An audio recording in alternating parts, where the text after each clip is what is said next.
आज का दिन निश्चित रूप से एक ऐतिहासिक शुरुआत का दिन है।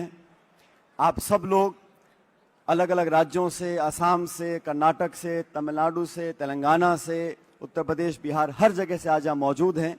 मैं विशेष रूप से धन्यवाद देना चाहता हूँ अनिल जी का। आप सबको आमंत्रित किया और हम सब लोग आज इकट्ठा हुए हैं ये संकल्प लेने के लिए कि आने वाले समय में जो ऐतिहासिक लड़ाई कांग्रेस पार्टी ने लड़ी है, सामाजिक न्याय की, सबको साथ लेकर चलने की, गरीब, दबे कुचले पिछड़े लोगों की, ग्रामीण क्षेत्र में रहने वाले वो किसान वर्ग, वो लोग जो सक्षम नहीं है अपना संघर्ष लड़ने के लिए, उनकी आवाज बनने का काम कांग्रेस पार्टी कर रही है। मैं विशेष रूप से धन्यवाद देना चाहता हूं राहुल गांधी जी का। जब उन्होंने देश में तकरार देखी, टकराव देखा, तो भारत जोड़ने के लिए भारत जोड़ो यात्रा निकाली, कन्याकुमारी से कश्मीर तक लोगों को जोड़ने का काम किया। लेकिन उस समय उन्होंने पुरजोर तरीके से एक मांग रखी थी कि हमारे जो पिछड़े वर्ग के लोग हैं उनकी पहचान हो, उनकी गिनती हो। और यह संकल्प लिया पार्टी ने, कांग्रेस वर्किंग कमेटी ने, कि देश में एक जनगणना ऐसी हो जहां हर ओबीसी के व्यक्ति की गिनती हो, उसकी पहचान हो। और मैं धन्यवाद देना चाहता हूं तमाम कांग्रेस कार्यकर्ताओं का, देश भर के हमारे साथियों का, कि राहुल गांधी जी के ऐलान पर हम सबने दबाव बनाया और वो जिद्दी सरकार जो 11 साल से आज शासन में है, वो लोग जिनका विश्वास ना तो संवैधानिक पदों में है, ना संवैधानिक संस्थाओं में है, ना संविधान में है, उनको और प्रधानमंत्री जी को मजबूर होकर जातिगत जनगणना को मानना पड़ा।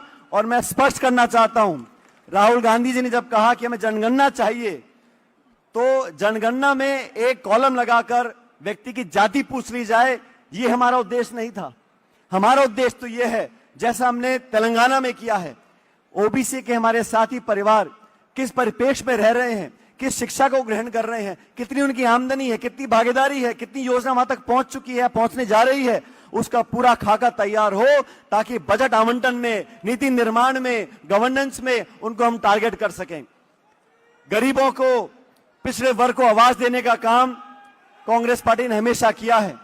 और कांग्रेस वो संगठन है जो सब लोगों को एक साथ जोड़कर चलना चाहती है। आज इस अधिवेशन के माध्यम से पूरे देश भर के कांग्रेस के कार्यकर्ता, कांग्रेस नेता इकट्ठा हुए हैं। अभी खड़गे साहब यहां पर आएंगे, राहुल जी भी यहां पर आएंगे, और एक संदेश हमें लेकर जाना है। साथियों, इस देश में आज जो लोग शासन कर रहे हैं, उन्होंने जाति, धर्म, बिरादरी, समुदाय के नाम पर लोगों को बांटने का काम किया है। हम लोग जोड़ने का काम करते हैं। पूरे देश में जो आज पिछड़ा वर्ग है, सब लोग साथ आए, आने वाली पीढ़ी को शिक्षा मिले, रोजगार मिले, अवसर मिले, वो पायदान मिले कि अपनी प्रतिभाओं को वो प्रदर्शित कर सकें। इस बात का संघर्ष कांग्रेस पार्टी कर रही है। चुनाव जीतना, लड़ना वो अलग बात है, लेकिन आज संगठन को मजबूत करने के लिए, देश की आधी आबादी को ताकत देने के लिए, इस मन से, ओबीसी के मन से हमें एकत्रित होकर एक आवाज में, एक स्वर में एकजुटता का नारा देना पड़ेगा। और आने वाले समय में, अभी कर्नाटक के मुख्यमंत्री जी ने बेंगलुरु में जो एक मीटिंग बुलाई थी, उसके बारे में आपको बताएंगे। एक संकल्प लिया है कांग्रेस पार्टी ने।